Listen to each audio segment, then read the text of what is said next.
बिस्मिल्लाहिर्रहमानिर्रहीम। अस्सलाम वालेकुम नाज़रीन, मैं हूँ आसमा शिराजी। प्रोग्राम है फ़ैसला आपका। आज का प्रोग्राम नैब के हवाले से है और इसमें ज़ाहिर है कि बहुत अहम डेवलपमेंट्स भी आ रही हैं। एक 24 रुकनी कमेटी तश्कील दी गई है, बड़ी हाई पावर और हाई नंबर कमेटी इसको कहा जा रहा है, यानी बड़ी तादाद में लोग इसमें शरीक हैं, सेनेट और नेशनल असम्बली के, जो कि इसके ऊपर बातचीत करेंगे। इससे पहले फैटफ के हवाले से भी कानून साजी पे हुकूमत ने अपोजिशन को साथ चलने के लिए कहा और आज बिलावल साहब ने एक बड़ी अच्छी तकरीर भी की जिसमें उन्होंने कहा कि हम साथ हैं और हम इसके ऊपर बात करेंगे। अपोजिशन हुकूमत के साथ चलने को तैयार है कवानीन में तरमीम के हवाले से, लेकिन जो नैब कवानीन हैं इसके अंदर बहुत ज़्यादा इस वक्त जो है वो दो राय पाई जा रही हैं। ज़ाहिर है कि अपोजिशन कहती है कि इसको बहैसियत इदारा ही ख़त्म होना चाहिए, इसके अंदर तरमीम जो है वो बड़ी तादाद में चाहिए। लेकिन 2-4 दिन पहले हुकूमत ने कुछ एक मुजवज़ा जो तरमीमी मुसव्वदा है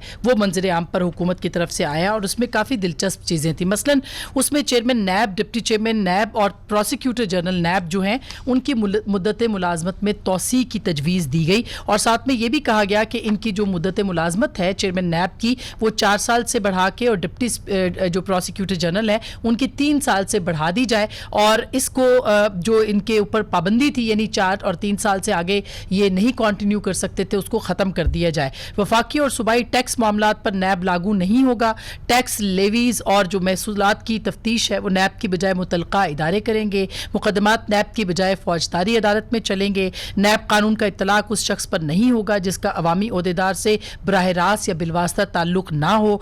इसी तरह से बहुत सारी और बातें हैं, लेकिन जो अहम है वो यही है कि अवामी ओहदेदार की अच्छी नीयत से किए गए अमल पर नैब कानून लागू नहीं होगा।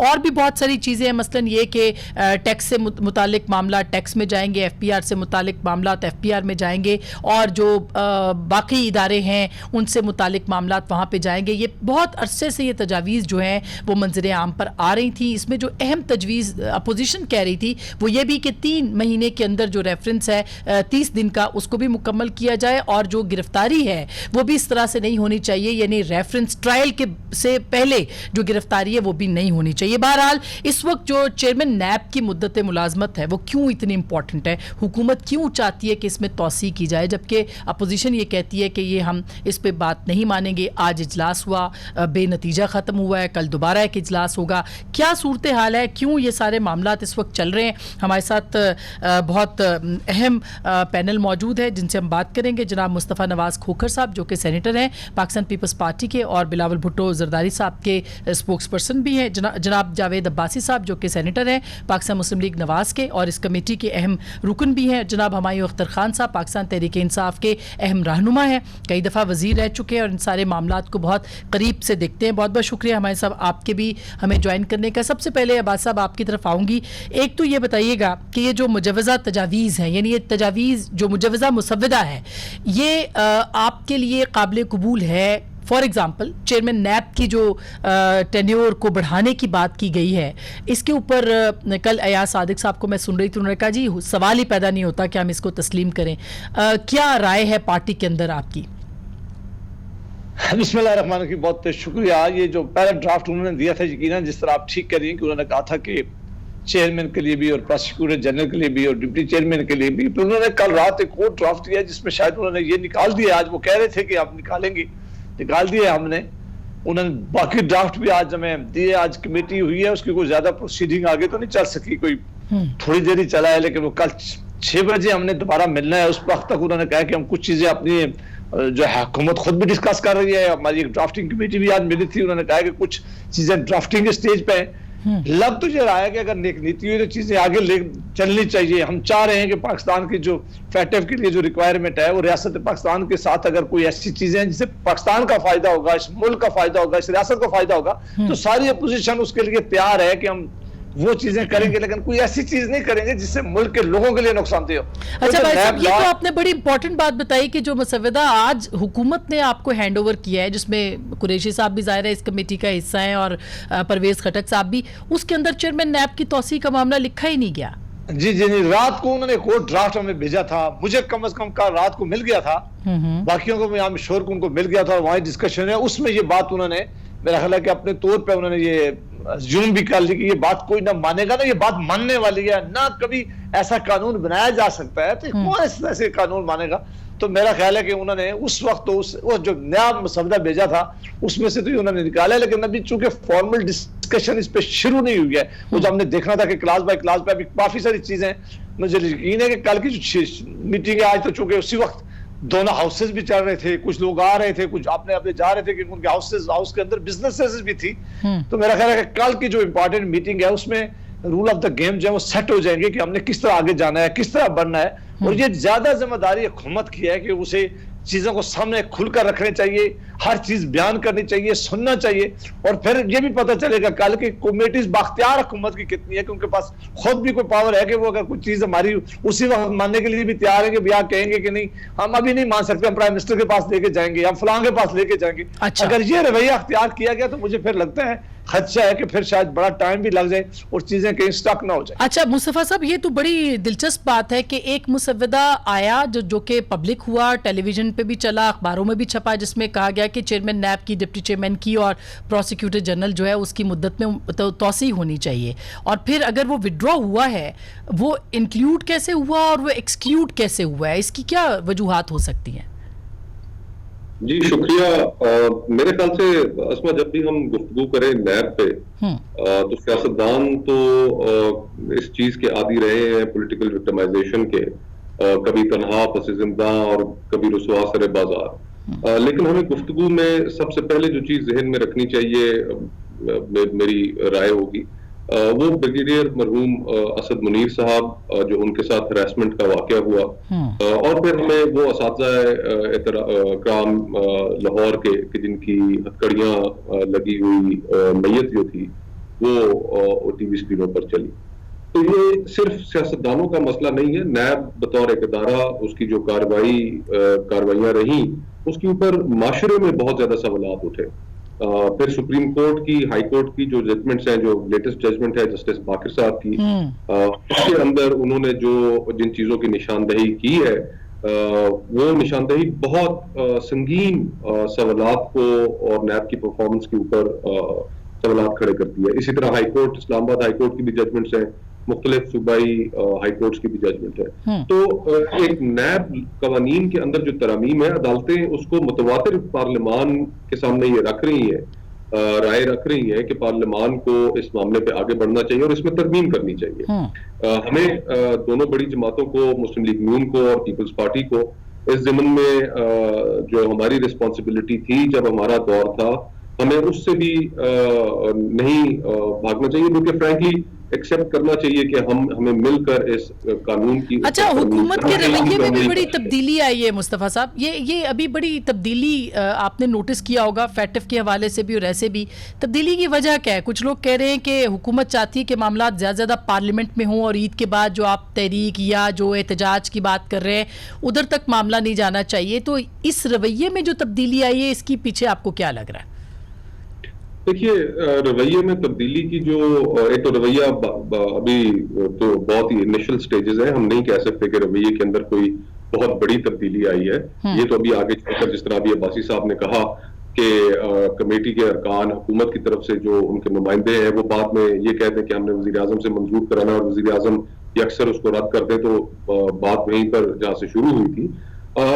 मुल्क का निजाम इस वक्त चल नहीं रहा।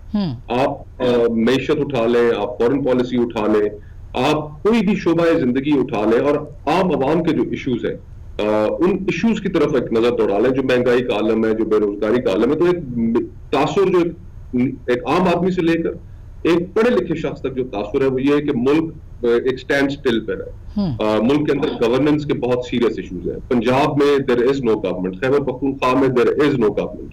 इतने बड़े क्राइसिस में अगर किसी सूबे का वजीर आला आकर अपने सूबे की आवाम को टीवी पर यह कहने की अहलियत ना रखता हो, एक जुमला कहने की सकत ना रखता हो कि आप बेफिक्र रहें, मैं आपकी जान और माल का तहफ़्फ़ुज़ मेरी आईनी कानूनी जिम्मेदारी है, मैं उसको निभाऊंगा, तो मामला नहायत खराबी की तरफ जा रहे हैं। अच्छा। तो हमें ओवरऑल अगर सूरत हाल को बेहतर बनाना है, तो हमें इस तरह की आपस में मिलकर भी चलना होगा, और मिलकर चलने में हमें वो इश्यूज जो हर्डल्स हैं उनको दूर भी करना होगा। और अभी हम आगे चलकर देखते हैं। अच्छा, हमारे साहब ये इम्पोर्टेंट बात की है मुस्तफ़ा साहब ने कि इस वक्त जो हुकूमत है वो चल नहीं पा रही, इसलिए उनको अपोजिशन की ज़रूरत है। तो हम ये समझें कि अपोजिशन से एनआरओ चाहिए हुकूमत को इस वक्त? नहीं, आप ये समझें कि 2 साल से अपोजिशन जो कह रही है कि हुकूमत हमसे मशवरा नहीं करती और हम ताउन करने को तैयार हैं लेजिस्लेशन पे और आगे मुल्क कैसे चलाना है, वो हुकूमत ने पहले भी कई मरतबा किया है और इस दफा फिर हाथ बढ़ाया है कि ये इम्पोर्टेंट जो लेजिस्लेशन है नैब की, जो कि पिछले 21 साल से तब्दील नहीं हुई और जिसमें मैं 2 साल से आपके प्रोग्रामों में कहता रहा हूँ खामियां मौजूद हैं, उन खामियों को दूर किया जाए। मैं तो सिर्फ इसको इस तरीके से देखता हूँ। देखिए, इसमें बहुत से मसाइल थे। बेसिकली ये कानून होल्डर्स ऑफ पब्लिक ऑफिस के लिए आया था, जिसमें इलेक्टेड और ब्यूरोक्रेट्स दोनों शामिल थे, लेकिन मुख्तलिफ वजूहात के बना पे नैब की इंटरप्रिटेशन, मुख्तलिफ कोर्ट्स के फैसलों की जो इंटरप्रिटेशन थी उसमें उन्होंने अपना दायरा बहुत वसी कर लिया था। यहाँ तक कि जो प्राइवेट सेक्टर है उसमें नैब इन्वेस्टिगेशन, भाई प्राइवेट सेक्टर में तो कोई होल्डर ऑफ पब्लिक ऑफिस नहीं, किसी का कोई ताल्लुक भी नहीं है होल्डर ऑफ पब्लिक ऑफिस से या ब्यूरोक्रेट से, उनकी इन्वेस्टिगेशंस और उसमें कैद में जाना और ये सारी शुरू हो गई थी। ब्यूरोक्रेट्स की देखिए, ब्यूरोक्रेट अगर कोई करप्शन करता है तो जरूर उसलिए नैब मौजूद है, लेकिन ये बड़ी अहम चीज है कि इंटेंट अगर उसकी ठीक थी, इन गुड फेथ अगर हुआ था और उससे माली फायदा किसी किस्म का नहीं था। ये इसलिए इंपॉर्टेंट है आसमा के ब्यूरोक्रेट्स ने काम करना ही रोक दिया था, क्योंकि उन्होंने कहा था जी कि हम कोई भी फैसला करेंगे, चाहे वो सही हो चाहे गलत हो, और चाहे गुड फेथ में वो इतना सही फैसला ना हो, तो हमें जेलें भुगतनी पड़ेंगी और नैब भुगतनी पड़ेगी। तो ये उस लिहाज से अहम शेक है। ये जो लेकिन पावर है या अकाउंटेबिलिटी कोर्ट जो है ये बेल दे सके, ये बड़ी अहम शिक्के हैं जो बड़े अरसे से अपोजिशन कह रही थी कि इनको रिव्यू करना चाहिए। लेकिन इस वक्त क्यों हमारे साहब? क्योंकि अपोजिशन ये भी कह रही है कि अब वो वक्त आ गया है जिसमें कि हुकूमत के जो केसेस हैं वो दबाव बढ़ा रही है अपोजिशन, और शायद वो भी किसी वक्त पे आ जाए। ये सारी वो चीज़ें थी जो लिखी हैं इस मुजवज़ा कानून के अंदर पीटीआई ने, जिसकी वो खुद हमेशा से मुखालफत करती रही। और जब पीपल्स पार्टी ये कहती थी और पीएमएलएन भी उस वक्त मुखालफत करती थी, तो पीटीआई और पीएमएलएन हमनवा थे कि ये नैब को टूथलेस नहीं करना, इसके दांत नहीं निकालने। अब वही पीटीआई जो है वो कैसे मान गई है कि हमने इसके दांत निकालने? अब वो तो नवाज शरीफ साहब की भी एक स्टेटमेंट थी, उन्होंने कहा था हमने तो नैब भुगत लिया, अब हम इसमें कोई रद्द बदल नहीं करेंगे, अब अगले आके भुगते नैब को। ये देखिए, इसको अपोजिशन को भी इन गुड फेथ इन मुज़ाकरात में आना चाहिए और कयास आराइयां नहीं करनी चाहिए। ये अपोजिशन की डिमांड थी। मैं कहता हूं कि पाकिस्तान का हर कानून बनना ही इसी तरीके से चाहिए। पार्लियामानी निज़ाम का एसेंस ये होता है कि ये तरीका फॉलो किया जाए मुल्क के नए कानून बनाने में या पुरानों में रद्द-बदल करने में। अच्छा, तो आप इन गुड फेथ इन चीजों को लें जो ये मज़ाक सही है। लेकिन जावेद अब्बासी साहब, क्या अपोजिशन अब रजामंद होगी? मसलन हमने ये देखा है कि पीएमएलएन के अंदर भी इसके ऊपर इख्तलाफात हैं। आज शाहिद खान अब्बासी साहब की जो इत्तलात आई हैं, उन्होंने इनकार कर दिया इस कमेटी से। वो कहते हैं जी मैं इसको गैर आइनी कमेटी तस्वुर करता हूँ। तो इसका मतलब तो ये है कि शाहिद खान अब्बासी साहब जो हैं वो भी, और एक बड़ा तबका जो पीएमएलएन के अंदर है, वो नहीं चाहता कि इसके अंदर तरामीम हो।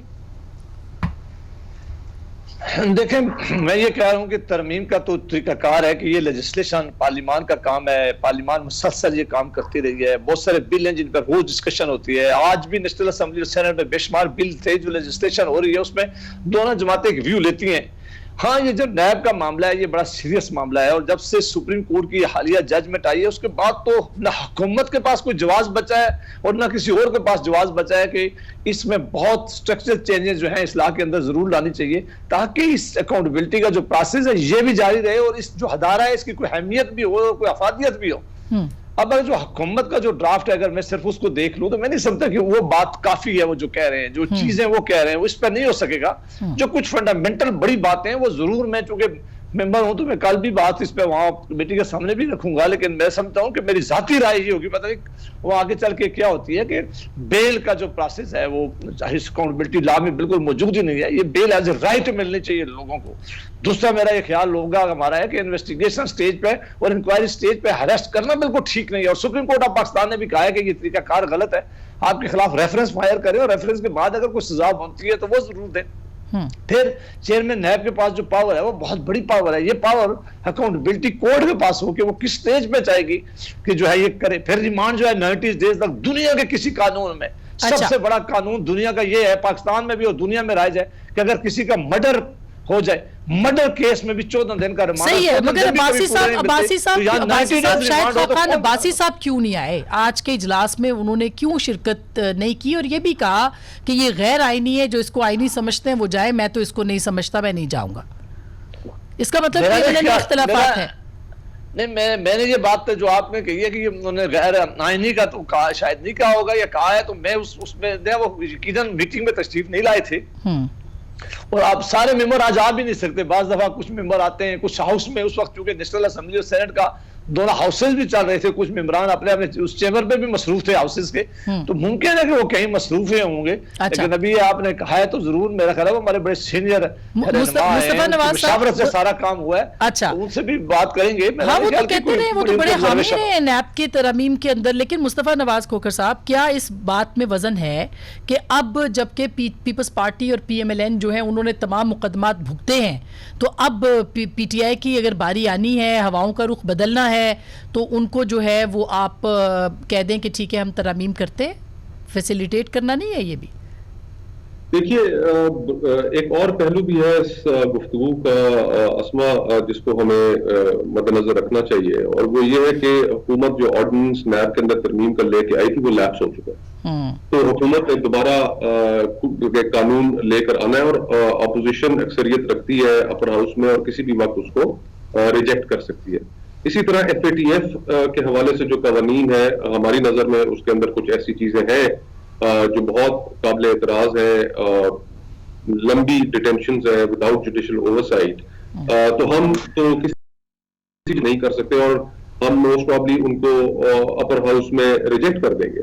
तो हुकूमत के लिए भी एक मजबूरी है कि अगर उसने अपनी जो वो कवानीन जो बनाना चाहती है, उन कवानीन को पास कराना चाहती है, तो उसको भी फिर कुछ लचक दिखानी पड़ेगी। अच्छा, तो ये भी एक इसका पहलू है। लचक दिखाने के लिए हमारे साहब कितना आप आगे जा सकते हैं? पाकिस्तान तहरीक इंसाफ कितनी लचक दिखा सकती है? क्योंकि बहुत सारी ऐसी चीजें, जैसे ये ट्रायल से पहले जो अरेस्ट है, इंक्वायरी से की स्टेज के ऊपर अरेस्ट है, इसको भी आप अमेंड कर लेंगे? मैं जाती तौर पर समझता हूं कि ये जो अरेस्ट की पावर है ये अब्बासी साहब से मुतफिक हूं मैं, ये अकाउंटेबिलिटी कोर्ट के पास होनी चाहिए, और बेल की पावर भी उनके पास होनी चाहिए। देखिए, क्योंकि अब ये एज एन एक्ट आएगा और उस एक्ट में हुकूमत को जरूरत होगी अपोजिशन की, खास करके सेनेट में अगर हुकूमत इसको सीरियसली परसू कर रही है तो गिव एंड टेक तो होगी। अब देखिए बात तय किस लेवल पे होती है। अच्छा, गिव एंड टेक होगा, इम्पॉर्टेंट है ये। एक छोटी सी ब्रेक के बाद इस पे बात करेंगे कि अपोजिशन और ख़ास करके PMLN और पीपल्स पार्टी घेर घार के हुकूमत को इस बिल के ऊपर ले आई है कमेटी के अंदर, तो कहाँ तक जा सकती है और कितनी अमेंडमेंट्स हो सकती हैं, और इसके साथ इसके जो पॉलिटिकल इम्प्लीकेशंस हैं वो भी बड़े इंपॉर्टेंट है। ब्रेक के बाद बात करेंगे। वेलकम बैक नाज़रीन, एक दफ़ा फिर आपको खुश आमदीद कहते हैं। मुस्तफ़ा नवाज़ खोखर साहब, ये अपोजिशन का एजेंडा समझ में नहीं आता। एक तरफ अपोजिशन कहती है कि हमने आम इंतखाबात का मुतालबा करना है, कभी स्पीकर के ख़िलाफ़ अदम एतमाद लानी है, कभी -1 तो प्राइम मिनिस्टर ने ख़ुद कहा था, लेकिन ये कहा कि उनके ज़ेरे निगरानी बात नहीं हो सकती, और दूसरी तरफ ज़ाहिर है कि ये प्रोसेस भी चल रहा है। तो क्या अपोजिशन के रवैये में भी तब्दीली आई है? उनको लग रहा है कि कोई तब्दीली नहीं, इसलिए उनको तब्दील होना पड़ रहा है?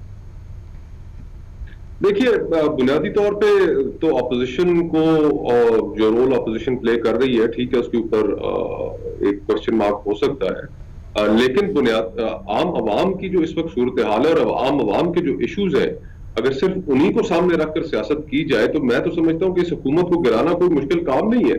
अवाम इस वक्त पूरे मुल्क में कोई एक जगह मुझे आप बता दें कि जहां पर किसी जगह के अवाम मुतमिन हो, किसी इशू पर मुतमिन हो। अपने इनके पाकिस्तान ब्यूरो ऑफ स्टैटिस्टिक्स कहता है कि 66 लाख लोग पिछले चंद माह में बेरोजगार हो। ये हुकूमती इदारा है, ये हम नहीं कह रहे। अगर हुकूमती इदारा ये कह रहे हैं तो आप जरा जहन पे ये सोचिए कि ये असल फिगर इससे कितनी बड़ी होगी।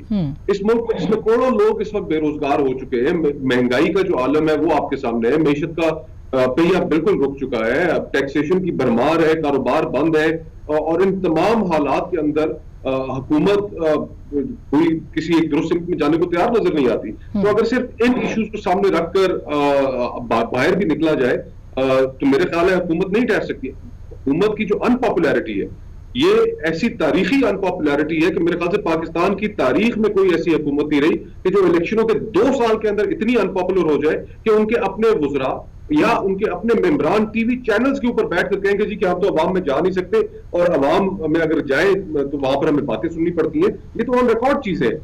तो लेकिन जो भी आपने निशानदेही की है उसमें जाहिर है कि आपको एक अपोजिशन को भी एक जगह पे इकट्ठे होते हुए, और उसके अंदर जो लीडरलेस अपोजिशन है उसका भी सवाल उठ रहा है। मसलन बिलावल साहब अपनी कोशिश कर रहे हैं, लेकिन शहबाज साहब जाहिर है उनकी सेहत के मसले हैं, जो भी है PMLN की तरफ से भी कोई क्लियर हमें नजर नहीं आता है एजेंडा। बासी साहब, तो क्या आपको लगता है कि अगर इस तरह की सिचुएशन रही, कल भी आपकी पार्लिमानी पार्टी में कहा जी आम इंतखाबात का मुतालबा, आम इंतखाबात का मुतालबा सिर्फ कि आपके कह देने से तो नहीं होगा, 5 साल का मैंडेट तो इस गवर्नमेंट के पास है ना।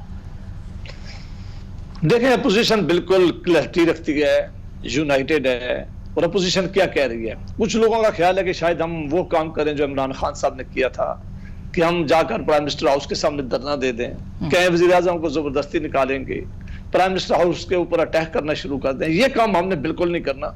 हम कोई गैर आईनी तरीका अख्तियार करके नहीं कर सकते, हमने जमहूरी तरीका अख्तियार करना है। और वो जो ऑप्शन है हमारे पास, उनमें कई ऑप्शन हो सकती है। कुछ अर्सा पहले चली थी कि वोट ऑफ नो कॉन्फिडेंस की ऑप्शन हो सकती है। उसके लिए सबसे बेहतरीन ऑप्शन है, जो मैं खुद भी बहुत अरसे से कह रहा हूं, कि इस मुल्क का एक ही हाल है कि यहाँ अर्ली इलेक्शन कॉल कर लिए जाए, क्योंकि मुल्क रुक गया है, चीजें रुकी हुई हैं, महंगाई का तूफान है, हमारी दुनिया की इन्वेस्टमेंट आनी रोक दिया है, अदारों में तबाही है, गवर्नेंस के बहुत सीरियस इशू हैं पंजाब और खैबर पख्तूनख्वा में। और जितने भी PTI के वक्त में वादे किए गए थे, उनमें कोई एक चीज भी नहीं है जो राइट डायरेक्शन में उन्होंने शुरू की हो। हमें समझे कि उन्होंने अभी अपना सफर शुरू किया, वो किसी मंजिल की तरफ पहुंच सकते। लिहाजा जो पाकिस्तान की आवाम है, जो मुश्किलात में है महंगाई की वजह से, जो बेरोजगारी की वजह से, जो अनएम्प्लॉयमेंट बहुत ज्यादा बढ़ गई है, जो आप देखेंगे गुर्बत से नीचे हमारे लोग जो है उनकी कितने बड़ी तादाद में लोग जा रहे हैं, इन सारे इशू को एड्रेस सिर्फ एक सूरत में अब करना मुमकिन रह गया है कि पाकिस्तान में अर्ली इलेक्शन हो जाए, फ्री एंड फेयर इलेक्शन हो, तमाम सियासी जमातें जिस इलेक्शन को माने, तो उसके नतीजे में उसके लिए भी तो बहुत लंबा प्रोसेस। हमारे साहब, क्या आपको लगता है कि ये जो मासूमाना ख्वाहिश है अपोजिशन की कि अर्ली इलेक्शन हो जाए, मिड टर्म इंतखाबात हो जाए और बगैर कोई किसी एहतजाज के, क्या आपको लगता है कि अपोजिशन अगर हुकूमत की कारकर्दगी जिस पे बड़े सवाल हैं, अगर ऐसी रही तो फिर हुकूमत पे दबाव बढ़ेगा कि वो इलेक्शन की तरफ जाए? मैं एक दो चीजें कहना चाहूंगा। आपने बात की कि हमारे मेंबरानों में कुछ बेचैनी है PTI के।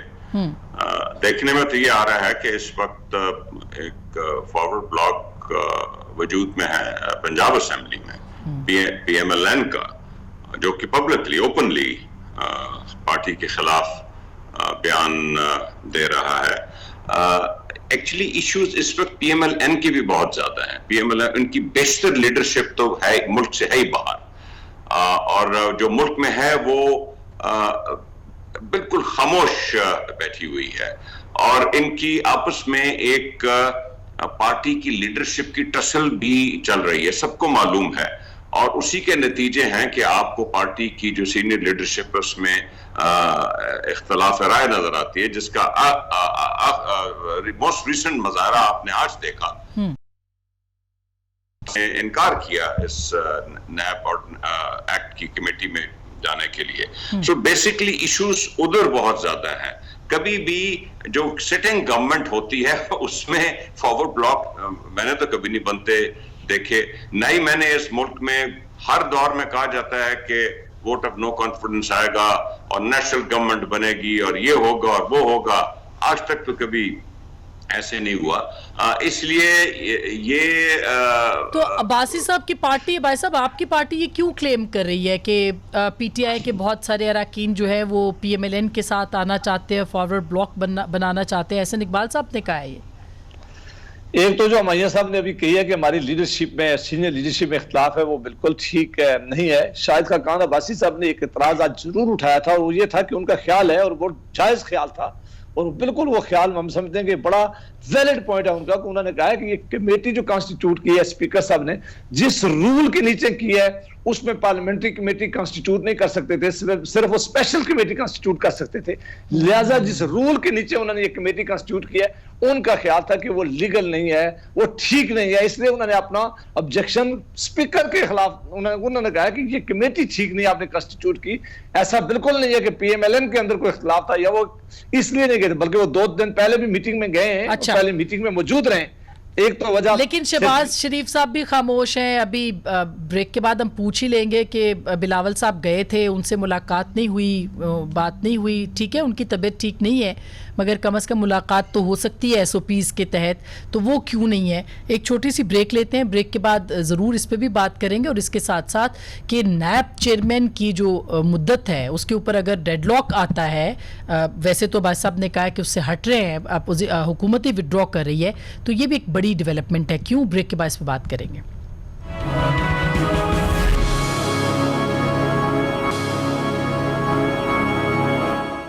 वेलकम बैक नाजरीन, एक दफ़ा फिर खुश आमदीद कहते हैं। मुस्तफ़ा नवाज़ खोखर साहब, एक तो ये अपोजिशन का मसलन अगर नैब तरामीम है या कोई भी है, इवन इलेक्शन रिफॉर्म्स हैं, अगर अपोजिशन इकट्ठी हो जाए तो वाकई इस इतनी बड़ी तादाद तो है कि तब्दीलियाँ आ सकती हैं। क्या रुकावट है इस वक्त? देखिए, रुकावट की तरफ अगर हम जाए तो वो कुछ चीजें ऐसी हैं कि जिनके ऊपर कोरोना की वजह से कोई इश्यूज थे कि जिनके ऊपर एपीसी नहीं हो सकी, और हम उम्मीद करते हैं कि ईद के बाद एपीसी होगी, उसके अंदर ऑपोजिशन एक मुत्तफिका लाए अमल अवाम के सामने लेकर आएगी। उसके अंदर अभी मैं देख रहा था मुस्लिम लीग नून के जो हमारे दोस्त हैं उनकी तरफ से कि ईद के फौरन बाद शायद शहबाज साहब उनकी हेल्थ परमिटिंग वो एपीसी में शिरकत के लिए इंशाल्लाह तैयार होंगे। तो ये कुछ चीजें हैं कि जो अनअवॉइडेबल सी चीजें हैं, लेकिन इनके ऊपर जल्द ही अपोजिशन होपफुली इनको इन हर्डल्स को क्रॉस कर लेगी। लेकिन फिर जब इकट्ठे मिल बैठेगी तो उस वक्त जो एजेंडा पे जो चीजें होनी चाहिए ऑपोजिशन के सामने, उसमें तो मैं एक जाती राय आपके सामने रख सकता हूँ। इस वक्त सबसे पहले जो चीज उसमें डिस्कशन होनी चाहिए कि वो इस वक्त अवाम इस वक्त किस सूरत हाल का शिकार है और वो किस कर्ब से गुजर रहे हैं। फिर बाकी सारी गुफ्तगू जो है वो हमारी उसके साथ बाकी जिम्नी है, लेकिन उसमें एक और अहम इशू जो 18th अमेंडमेंट एनएफसी के हवाले से जो हुकूमत के इरादे नजर आ रहे हैं उसके ऊपर भी एक सेहर हासिल गुफ्तगू होनी चाहिए। और फिर ये जो कोरोना की जो हैंडलिंग रही है और आने वाले वक्तों में हम उसके ऊपर क्या तवक्को करते हैं, ये भी शामिल बहस होना चाहिए। अच्छा, लेकिन प्रायोरिटी जो होनी चाहिए वो प्रायोरिटी अवाम के इशूज और 18th कॉन्स्टिट्यूशनल अमेंडमेंट और एनएफसी उसको जो रोल बैक करने की जो गुफ्तगू है वो उसके ऊपर एक वाज़ेह मौका। और प्रायोरिटी हुकूमत की तब्दीली नहीं है आपके ख्याल में? देखिए, हुकूमत तो मुल्क में है ही नहीं, कौन सी हुकूमत की हम तब्दीली की बात करें। ये तो अपने वजन से, जैसे आसिफ जरदारी साहब ने कहा था आज से कुछ अर्सा कबल कौमी असेंबली में, ये खुद गिर जाएंगे।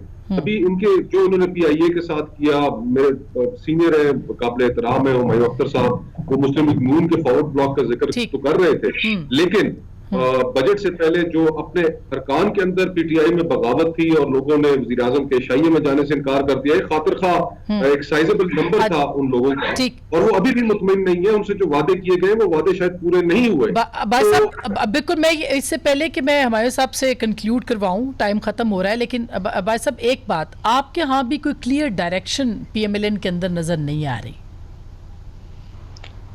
नहीं, मेरा ख्याल है ऐसी कोई बात नहीं है, डायरेक्शन तो बिल्कुल क्लियर है इसमें। यकीनन मैंने जिस तरह पहले कहा था कि डेवलपमेंट रोज की बुनियादों पर चीजें हो रही हैं जिनको मॉनिटर भी किया जा रहा है, देखा भी जा रहा है। और जब से कोरोना आया है, जाहिर है एक हमारी मूवमेंट उसके है लिमिटेड भी हो गई है। कोरोना वायरस फैला हुआ है, हम लोगों में भी ज्यादा नहीं जा रहे, ज्यादा जो हमारे कन्वेंशन थे वो भी हमने कम किए हुए हैं, क्योंकि वबा फैली हुई थी जिसमें हम नहीं चाहते थे कि ज्यादा से ज्यादा लोग ठीक है। इन्फेक्ट हों। तो अब ईद के बाद आपको लगता है कि जाहिर है हालात बेहतर हो जाएंगे? हम पूरा रोल अपना प्ले कर रहे हैं। हाँ। और इंशाल्लाह जब अपोजिशन मिलकर ईद के बाद भरपूर जो है अपोजिशन की नुमाइंदगी करेगी। हमारे साथ फिर आपको क्या लगता है कि अपोजिशन, एक तो जाहिर है गवर्नेंस के इश्यूज हैं, पंजाब के अंदर बड़ा सीरियस क्राइसिस है इस वक्त गवर्नेंस का, तो आप अपोजिशन इकट्ठी हो गई, एक एजेंडे पे हो गई, तो आपको लगता है कि हालात हुकूमत के लिए मुश्किल हो जाएंगे? अपोजिशन की जो पार्टीज हैं वो बतौर पार्टी आपस में इत्तेफाक नहीं कर सकती। तो आपने पहले ये कोशिशें देखी हैं मौलाना फजल रहमान की, और उनके तो पब्लिक स्टेटमेंट्स भी मौजूद हैं इस सिलसिले में। मैं नहीं समझता कि इस वक्त अपोजिशन इकट्ठी होगी। उनके जो ऑब्जेक्टिव्स हैं वो डाइवर्जेंट हैं, वो एक कन्वर्ज नहीं कर रहे। और अपोजिशन इकट्ठी सिर्फ तब होती है जब वो एजेंडा कन्वर्ज कर जाए। मुझे वो कन्वर्ज होता हुआ नजर नहीं आ रहा। मतलब आपको लगता है पीएमएलएन की तरफ से ज्यादा प्रॉब्लम है? क्योंकि पीपल्स पार्टी तो कोशिश कर रही है, बिलावल साहब लाहौर भी जा रहे हैं, मुलाकातें भी कर रहे हैं, बातें भी कर रहे हैं, पीएमएलएन की तरफ से आपको इशू लग रहा है? मैं नौजवान लीडरशिप का एहतराम करता हूं, लेकिन जो पार्टी का मेन लीडर है आसिफ अली जरदारी साहब, वो अगर खामोश बैठे रहें, अगर वो इस सिलसिले में कोई वाज़ेह बयान दें तो हम सीरियस समझेंगे कि पीपल पार्टी की क्या सोच है इस मामले में। अच्छा, तो खोखर साहब इसके ऊपर फिर आप कोई जरदारी साहब की भी मुलाकात तो हुई है मौलाना से, क्या चल रहा है? मौलाना साहब से भी मुलाकात हुई है, उनकी मेंगल साहब से भी मुलाकात हुई है। हाँ। जाहिर बात है कि वो एक संजीदा और बुर्दबार सियासतदान है और बड़ी अच्छी शतरंज लगाना भी जानते हैं और चाल चलना भी जानते हैं।